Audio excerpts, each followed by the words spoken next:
Ayan, hello guys! Kumusta kayong lahat dyan? Welcome back to our YouTube channel, Noipy Glass Guy Canada. Ayan nga pala guys, ngayon papakita ko sa inyo guys. Parang ituturo na rin guys, ipapakita parang ganyan. Kung paano magbuo ng sealed unit guys. Ayan. Sealed unit guys ay yung mga salamin sa mga bintana ng bahay, sa mga pinto dito sa Canada. Dalawang salamin siya, tapos papagsamahin mo siya para maging isa. Yun yung tinatawag na sealed unit. So ayan, ito yung unang nasa salamin natin. Yan yung unang kailangan parehas ang sukat ng salamin nyo guys ha. Hindi pwedeng malaki yung isa, maliit naman yung isa. Ayan. Yan, tapos ito yung of course ito yung isa. Ayan. Kasi nga papagsamahin natin sa dalawa. Dalawa magiging isa na lang yan mamaya. So ito mga kakailanganin natin. Ito yung gloves. Kailangan natin yan. Tsaka ito yung ano pala guys.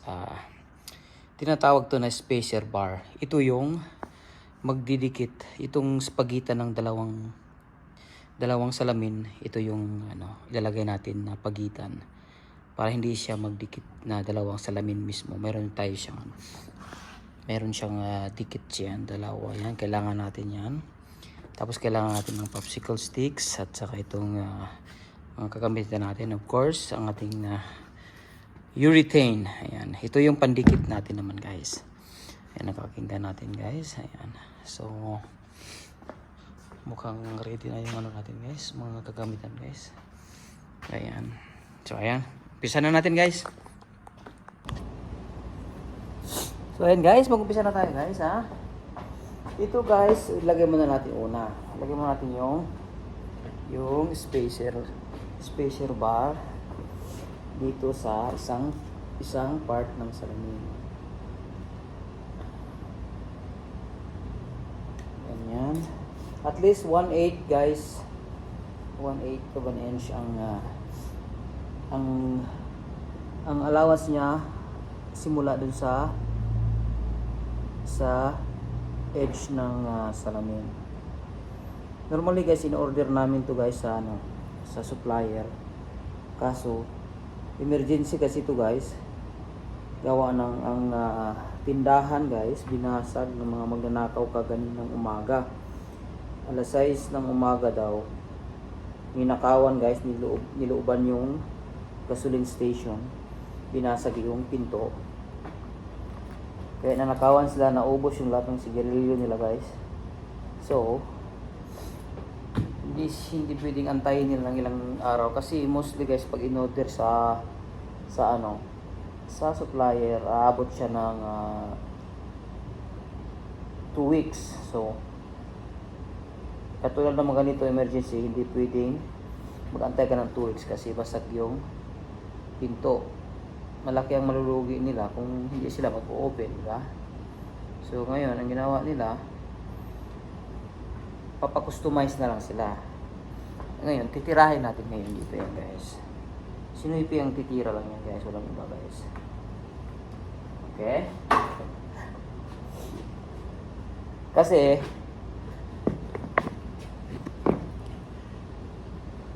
alam natin gawin guys, di ba? Yan, tanggalin natin yung parang tape niya guys yan. Ito yung parang tape.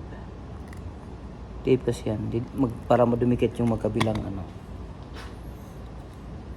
Kaya ngayon guys, imbis na day off ko ngayon guys, Sabado, ayun, may trabaho tuloy ako. Kasi nga, emergency.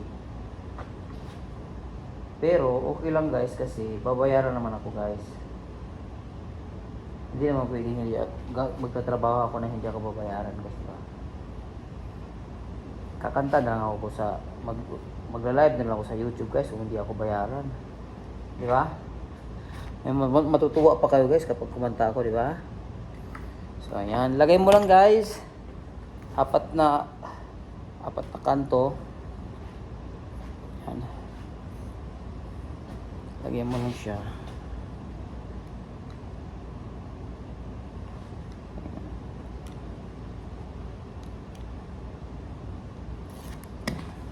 ano pala to guys, may iba-ibang klase to.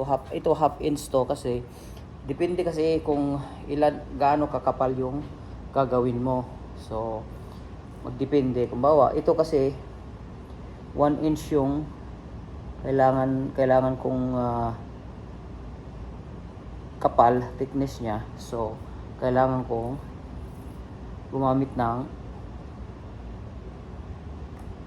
half inch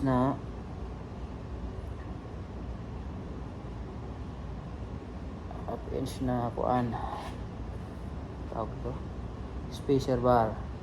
Kasi ang glass ko is quarter plus quarter, dalawang quarter. So half inch plus half inch na spacer bar. So total niya is 1 inch, di ba? So ganyan lang guys. Ayan. Ayan. Yan, ano na natin. Nalagay na natin. Kailangan pala nito guys, malinis na malinis yung glass nyo guys ha. Kasi, ano siya.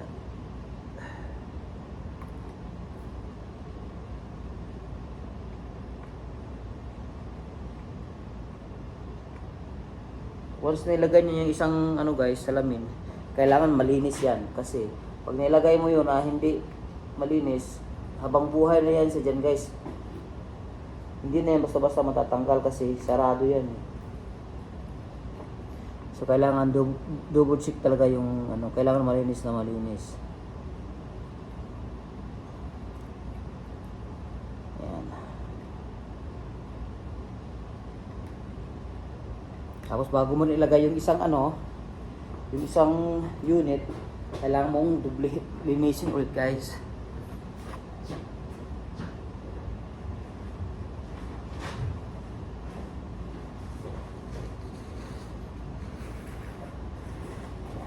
Kailangan natin ilinisin ko yung isa.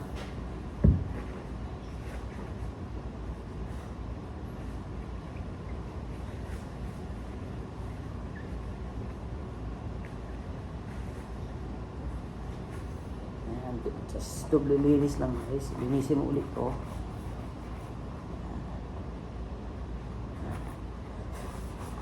Kailangan malinis to guys kasi kung saan nailagay mo na yung isa.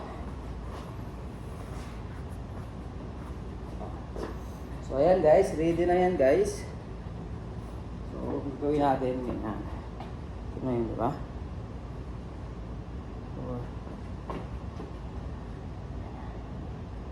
So ayan. Almost kalito, ano guys, almost square siya. So gagawin natin. Ipantay mo lang siya doon sa ano ha. Ayan. Siguro ganyan. Siguro.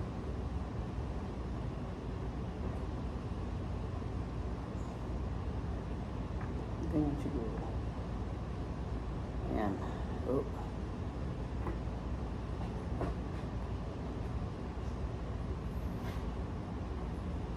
Okay yan guys.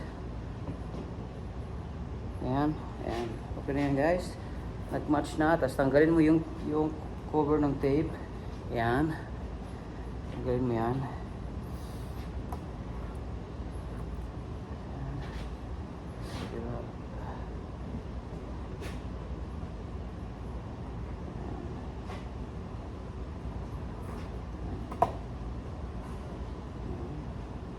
Tanggalin mo lang siya.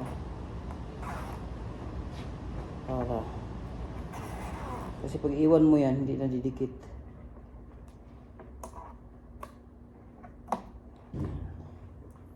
Ayan, ito na yung plastic guys.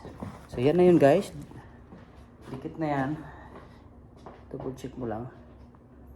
Ayan.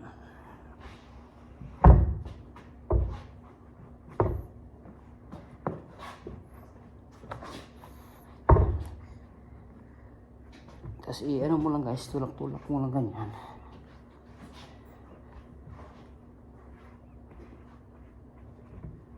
Para dumikit. So yan, dumikit na. Ngayon, papasadahan na natin ng ano guys, ng pandikit para ma-sealed yung ano niya dito, gap niya, space niya. Pasadahan ko lang yung para ano. Parang ano to guys, primer para dumikit ng maigi yung ano natin, yung pandikit.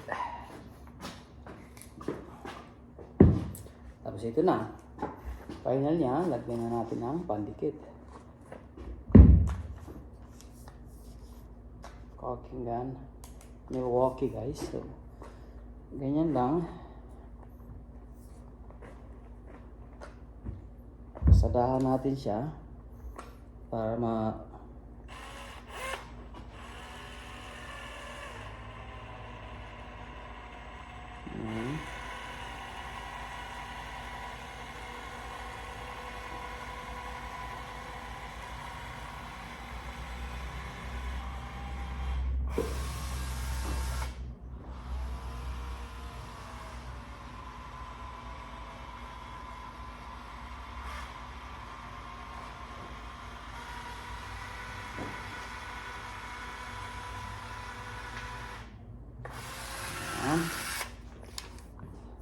ito yung mahalaga guys, kasi ito yung nagpapasarado ng ano, ng ating unit.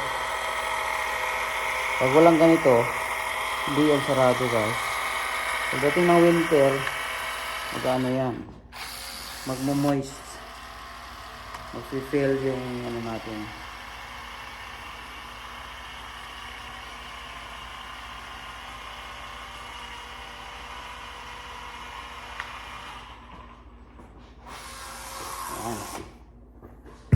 Tapos, ang final niyan, i-scrape natin yung mga excess na ano,